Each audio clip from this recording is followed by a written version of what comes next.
Hello hi friends. நீங்கள் அங்கன்வாடியில் கொடுக்குற பால்வாடியை waste பண்ணுறீங்களா?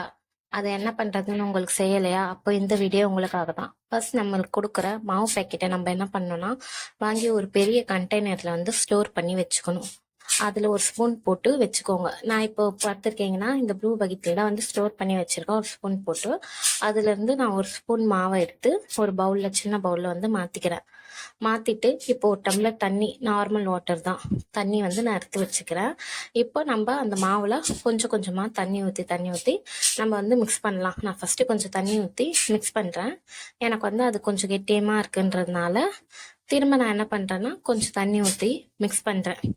திரும்ப அந்த மாதிரி நமக்கு எந்த அளவுக்கு தண்ணியாக வேணுமோ, இது வந்து கொஞ்சம் லிக்விட் ஃபார்மில் தான் இருக்கணும். அதனால எந்த அளவு வேணுமோ அந்த அளவு நீங்கள் தண்ணி கூடவோ குறையவோ ஊற்றி நீங்கள் வந்து நல்லா மிக்ஸ் பண்ணிக்கணும். இப்போ நான் காட்டுறேன் பாருங்கள், நல்லா லிக்விட் ஃபார்மில் இருக்கும். இந்த மாதிரி நல்லா லிக்விடாக இருக்கிற வரைக்கும் நீங்கள் வந்து நல்லா மிக்ஸ் பண்ணிக்கோங்க. இந்த அளவுக்கு இருந்தால் கரெக்டான அளவு. அப்புறம் பார்த்தீங்கன்னா நான் ஒரு கேஸ் ஆன் பண்ணிட்டு ஒரு யானத்தில் வந்து நம்ம காட்டினோம்ல டம்ளர், அந்த டம்ளர்லேயே வந்து ஒரு டம்ளருக்கு தண்ணியாக வந்து கம்மியாக தண்ணி வந்து ஊற்றி காய வச்சுக்கிறேன். இப்போ தண்ணி நல்லா காஞ்சிருச்சு. தண்ணி நல்லா காஞ்சோன்னா கரைச்சி வச்சிருக்க மாவை இதில் ஊற்றிக்கலாம்.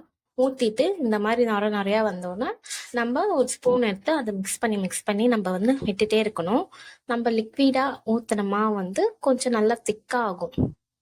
நீங்கள் பார்த்தீங்கனாலே நல்லா தெரியும். நீங்கள் மிக்ஸ் பண்ணி எடுத்து நீங்கள் ஊற்றி பார்த்தீங்கன்னா தெரியும், நல்லா திக்காகும். இந்த ஸ்டேஜில் என்ன பண்ணுறீங்கன்னா ஒரு பிஞ்ச் சால்ட் இருக்குது பார்த்தீங்களா, சால்ட்டை வந்து ஒரு பிஞ்ச் நான் காட்டுற அளவு போட்டு நல்லா மிக்ஸ் பண்ணி இறக்கிட்டிங்கன்னா அங்கன்வாடியில் கொடுக்குற சத்து மாவு கஞ்சி வந்து ரெடி ஆயிடுச்சு.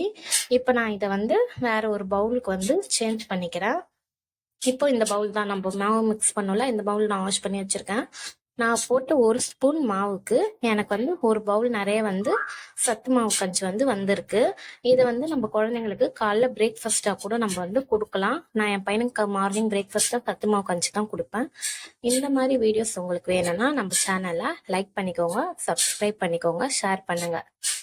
ஓகே ஃப்ரெண்ட்ஸ், பாய். நெக்ஸ்ட் வீடியோவில் பார்க்கலாம்.